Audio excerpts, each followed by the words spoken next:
নমস্কার বন্ধুরা, আমি আজকে নিয়ে এসেছি একাদশ শ্রেণী সেমিস্টার 1-এর ইতিহাসের সেকেন্ড অধ্যায়, অর্থাৎ 3টি মহাদেশ জুড়ে একটি সাম্রাজ্য। এই অধ্যায় থেকে আমি তোমাদেরকে এমসিকিউ প্রশ্ন উত্তর নিয়ে আলোচনা করব। তো বন্ধুরা, তোমরা আমার এই ভিডিওটা প্রথম থেকে শেষ পর্যন্ত স্কিপ না করে মন দিয়ে শুনবে। আজকে আমি আমার ভিডিওয়ে প্রশ্ন উত্তরগুলো মুখে বলবো, তোমরা আমার মুখে বলা শুনে লিখবে। আজকে আমি তোমাদের কাছে এই যে ভিডিওটা তোমাদের আমি দেখাতে পারছি না, আর তোমরা অবশ্যই এটা মন দিয়ে শুনে খাতার মধ্যে লিখে নেবে। যদি কোথাও কোনো অসুবিধা হয় আমাকে অবশ্যই কমেন্ট বক্সে কমেন্ট করে জানাবে। এছাড়াও তোমাদের কোন সাবজেক্টের কোন বিষয়ের প্রশ্ন জানার আছে আমাকে অবশ্যই কমেন্ট করে জানিও। আমি অবশ্যই তোমাদের এই প্রশ্নের উত্তর দেওয়ার চেষ্টা করব। তাহলে বন্ধুরা চলো, আমি এই একাদশ শ্রেণীর সেমিস্টার 1-এর ইতিহাসের দ্বিতীয় অধ্যায় 3টি মহাদেশ জুড়ে একটি সাম্রাজ্য, এখান থেকে এমসিকিউ প্রশ্ন উত্তর নিয়ে আলোচনা করতে শুরু করি। এই প্রাচীন রোম শাসন ব্যবস্থা ছিল কি তান্ত্রিক, অর্থাৎ প্রাচীন রোমান শাসন ব্যবস্থা নির্ভরতা কি ছিল? এই প্রশ্নটার উত্তর হবে প্রজাতান্ত্রিক। দ্বিতীয় প্রশ্ন, 3টি মহাদেশ জুড়ে একটি সাম্রাজ্য বলতে বোঝায় কোন সাম্রাজ্যকে? এই প্রশ্নের উত্তর হবে তোমাদের রোমান সাম্রাজ্য। 3 নম্বর প্রশ্ন দেখো, মিশরের নোলখাগ্রার মতো দেখতে গাছের নাম কি? এই প্রশ্নের উত্তর হবে প্যাপিরাস। 4 নম্বর প্রশ্ন দেখো, 3টি মহাদেশ জুড়ে রোমানরা ছাড়াও শক্তিশালী সাম্রাজ্য গড়ে তুলেছিল কারা? এই প্রশ্নের উত্তর হবে ইরানীয়রা।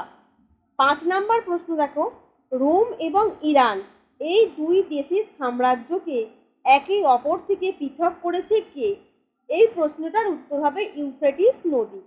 এরপরে দেখো, ইউরোপ এবং আফ্রিকা মহাদেশকে বিচ্ছিন্ন করেছে কে? এই প্রশ্নের উত্তর হবে ভূমধ্য সাগর।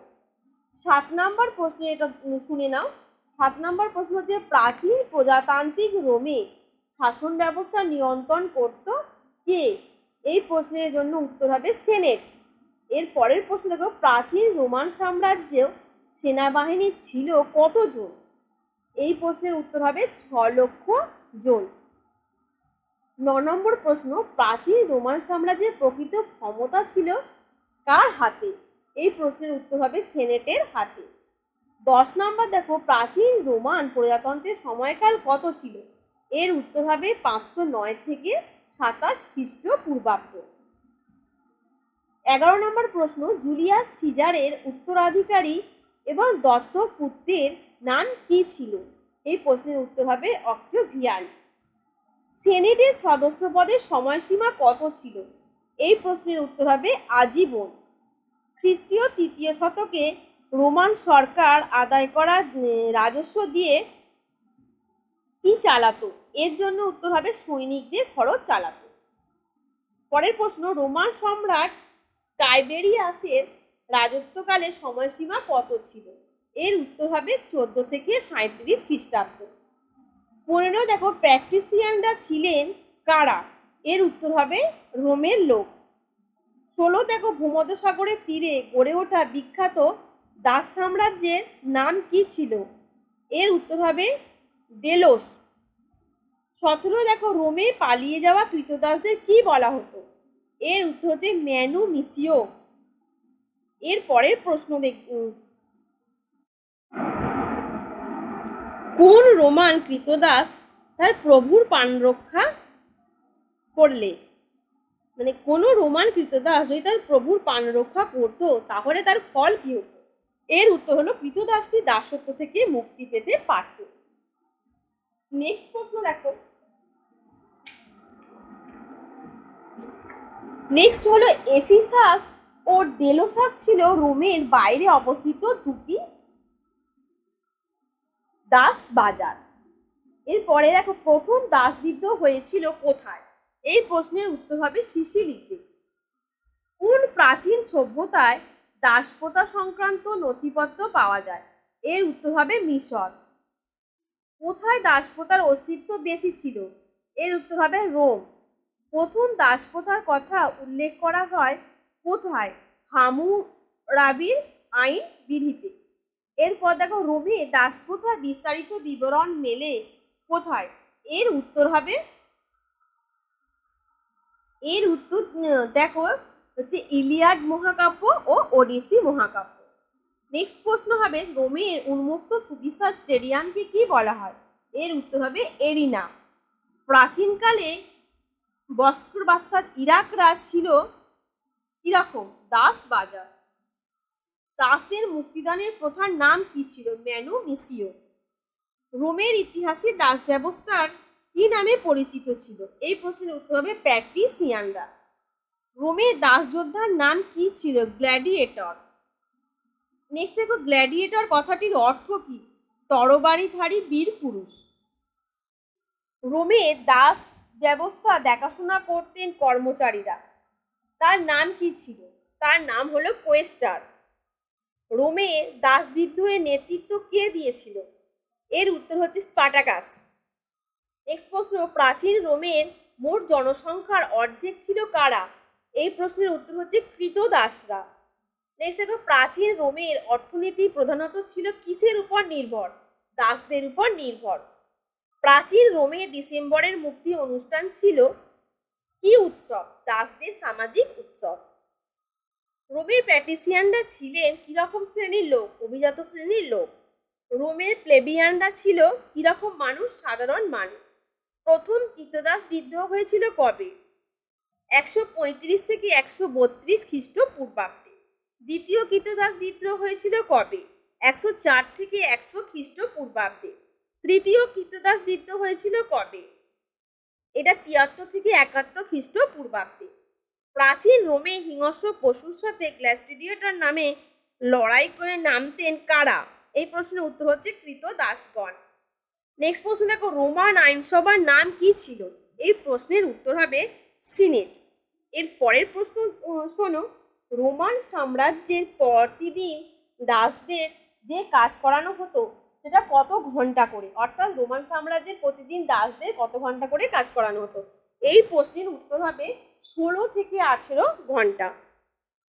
রোমে দাস বিদ্রোহ দমনের নেতৃত্ব কে দিয়েছিলেন? এই প্রশ্নের উত্তর হচ্ছে ক্রসমুস ও পম্পেই। নেক্সট প্রশ্ন হচ্ছে রোমান সাম্রাজ্যে দাস বিদ্রোহের নেতৃত্ব দানকারী স্পার্টাকাস ছিলেন কারা? এই প্রশ্নের উত্তর হচ্ছে বলকানবাসীরা। রোমে দাস বিদ্রোহের নেতা স্পার্টাকাস নিহত হয়েছিল কবে? 71 খ্রিস্টপূর্বাব্দে। নেক্সট দেখো গ্লস্টিডিয়ারের লড়াইয়ে এলাকাটিকে কি বলা হতো? এই প্রশ্নের উত্তর হচ্ছে এরিনা। নেক্সট দেখো প্রাচীন রোমে সব থেকে বড় অ্যাম্ফিথিয়েটারের নাম কি? এই প্রশ্নের উত্তর হচ্ছে কলোসিয়াম। ম্যাসিডোনীয় সাম্রাজ্যের ধ্বংসস্তূপের উপর ইউরোপের প্রতিষ্ঠিত হয়েছিল কোন সাম্রাজ্য? এর উত্তর হচ্ছে রোমান সাম্রাজ্য। নেক্সট দেখো পৃথিবীর ইতিহাসে এক দীর্ঘকালীন ও সর্ববৃহৎ সাম্রাজ্য ছিল, তার নাম কি? সেটি উত্তর হলো রোমান সাম্রাজ্য। পশ্চিম রোমান সাম্রাজ্যের পতন হয় কবে? 476 খ্রিস্টাব্দে। পূর্ব রোম সাম্রাজ্যের পতন হয় 1453 খ্রিস্টাব্দে। 206 খ্রিস্টাব্দে হান সাম্রাজ্য গড়ে উঠেছিল কোথায়? এর উত্তর হচ্ছে চীনে। তুর্কি মুসলিমরা 14 শতকে কি প্রতিষ্ঠা করেছিল? অটোমান সাম্রাজ্য। ইংরেজিতে এম্পায়ার শব্দটি এসেছে ইফোসিয়ান শব্দ থেকে। সেটি কোন দেশীয় শব্দ? সেটি ল্যাটিন শব্দ। নেক্সট প্রশ্ন দেখো সাম্রাজ্য শব্দের অর্থ কি? এই প্রশ্নের উত্তর হচ্ছে বিস্তৃত রাজ্য। পরের প্রশ্ন দেখো পারস্য অঞ্চলে স্থাপিত প্রথম সাম্রাজ্যটির নাম কি? এর উত্তর হচ্ছে মেদীয় সাম্রাজ্য। এরপর দেখো রোমান সাম্রাজ্যে রাজতান্ত্রিক যুগে সিনেটের কাজ কি ছিল? এর উত্তর হবে রাজার মৃত্যু হলে বা রাজপদ খালি হলে নতুন রাজা নির্বাচন করা। নেক্সট দেখো রোমে ব্যবস্থাপক সভার সদস্যদের মধ্যে অর্ধেকেরও বেশি ছিল কারা? এই প্রশ্নের উত্তর হবে ইতালীয় পরিবারের সদস্যরা। এরপর দেখো গ্রিক বীর আলেকজান্ডার ছিলেন কোথাকার শাসক? এই প্রশ্নের উত্তর হবে ম্যাসিডোনীয় শাসক। খ্রিস্টপূর্ব 2য় শতক নাগাদ রোম ছিল কিরকম রাষ্ট্র? এটি প্রজাতান্ত্রিক রাষ্ট্র। এরপর দেখো রোমান সাম্রাজ্যের ভাষা কি ছিল? রোমান সাম্রাজ্যের ভাষা ছিল ল্যাটিন। খ্রিস্টপূর্ব 1ম শতকে মাঝামাঝি সময়ে রোমান সাম্রাজ্যের এখানকার ব্রিটেন ও জার্মান পর্যন্ত প্রসারিত হয়েছিল। কার নেতৃত্বে? জুলিয়াস সিজারের নেতৃত্বে। রোমান সাম্রাজ্যের একটি আধুনিক বৈশিষ্ট্য কি ছিল? রোমান সাম্রাজ্যের একটি আধুনিক বৈশিষ্ট্য হলো ছোট পরিবারের উপস্থিতি। এরপরে রোমান পরিবারের মহিলারা আইনত কিরকম ছিল? না, বাবার সম্পত্তির অধিকারী ছিল। পরে দেখো, রোমান সমাজে যে পুরুষ ছিল তাদের বিয়ের বয়স কত ছিল? 19 থেকে 30 বছর। আশা করছি বন্ধুরা তোমরা আমার এই কোয়েশ্চেনগুলো বলার সঙ্গে সঙ্গে লেখার চেষ্টা করো। হয়তো আমি স্পিডে বলছি, তাই তোমাদের সময়টা কম লাগে। তোমরা কিন্তু কষ্ট করে প্রশ্নোত্তরগুলো লিখে নিও, তোমাদের সেমিস্টার 1 পরীক্ষার ক্ষেত্রে এটা অনেকটাই কাজে আসবে। নেক্সট প্রশ্ন শোনো, রোমান সাম্রাজ্যে মহিলাদের বিয়ের বয়স কত ছিল? 10 থেকে 20 বছর। নিকট প্রাচ্যের বিশেষত ইউফ্রেটিস নদীর পশ্চিমাঞ্চলে প্রভাবশালী একটি ভাষাগোষ্ঠীর নাম লেখো। এটা হলো আরামিক ভাষাগোষ্ঠী। মিশরের কথ্য ভাষা কিরকম ছিল? না, মিশরের কথ্য ভাষা ছিল কপ্টিক। উত্তর আফ্রিকার কথ্য ভাষা কিরকম ছিল? পুনিক। স্পেনের অধিবাসীদের ভাষা কি ছিল?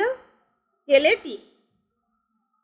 রোমান সাম্রাজ্যভুক্ত নুমিডিয়ার পশুপালনকারীদের উনুনের আকৃতির মতো কুঁড়ে ঘরগুলিকে কি বলা হতো? মেপালিয়া।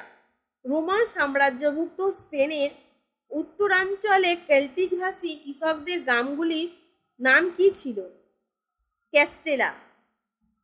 রোমান সমাজে হিউমিটরিসরা ছিলেন আসলে কিরকম? নিম্ন শ্রেণীর মানুষ।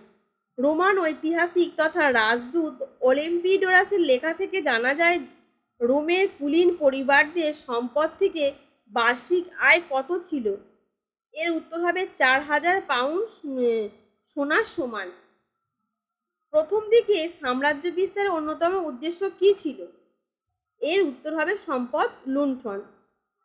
এরপর দেখো, প্রথম ও দ্বিতীয় শতাব্দীর শেষার্ধে এবং তৃতীয় শতাব্দীর প্রথমার্ধে রোমান প্রশাসনিক প্রদেশগুলি থেকে তুলে আনা হয়েছিল কাদের? এই প্রশ্নের উত্তর হবে সেনাদের। নেক্সট দেখো, তৃতীয় শতাব্দী রোমান সাম্রাজ্য 47 বছরের ব্যবধানে সম্রাট হয়েছিলেন কজন? 27 জন। এরপর দেখো, আদি রোমানদের বাসস্থান ছিল কোথায়? রোমে। শেষ পর্যন্ত রোম ও ল্যাটিয়ামের অধিবাসীরা পরিচিত হয়েছিল কি নামে? ল্যাটিয়াম নামে। প্রাচীন রোমে রাজত্ব করেছিল কতজন রাজা? এই প্রশ্নের উত্তর হবে 7 জন রাজা। 753 খ্রিস্টাব্দে রোম নগরী প্রতিষ্ঠা করেছিলেন কে? রোমুলাস। রোমের প্রথম রাজা কে ছিল? এই প্রশ্নের উত্তর রোমুলাস। রোমের সপ্তম অর্থাৎ সর্বশেষ রাজা কে ছিল? Lucius Tarquinius সুপারবাস। এরপর দেখো, রাজতন্ত্রের অবসান ঘটে কবে? 510 খ্রিস্টপূর্বাব্দে। রোমের প্রজাতান্ত্রিক শাসনের সূচনা হয় কবে? এই প্রশ্নের উত্তর হবে 509 খ্রিস্টপূর্বাব্দে। রোমের প্রথম 7 জন রাজার মধ্যে যুদ্ধপ্রিয় রাজা ছিলেন কে? এর উত্তর হবে টুল্লাস হস্টিলাস। রোম সাম্রাজ্যের সীমানায় সর্বপ্রথম বিষাক্ত ঘটানোর চেষ্টা করেছিল রোমের তৃতীয় রাজা। সেই রাজাটির নাম কি ছিল? টুল্লাস হস্টিলাস। আলবাঙ্গুলার স্বৈরশাসক ছিলেন কে? এই প্রশ্নের উত্তর হবে মেটিয়াস স্কুপেটিয়াস। নেক্সট প্রশ্ন, ল্যাটিন উপজাতির বিরুদ্ধে সফল অভিযান চালিয়েছিলেন কে? এর উত্তর হবে আনকাস মর্সিয়াস। নেক্সট প্রশ্ন শোনো, রোমের প্রথম কারাগার ম্যামেরটাইন কারাগার নির্মাণ করেছিলেন কে? আনকাস মর্সিয়াস।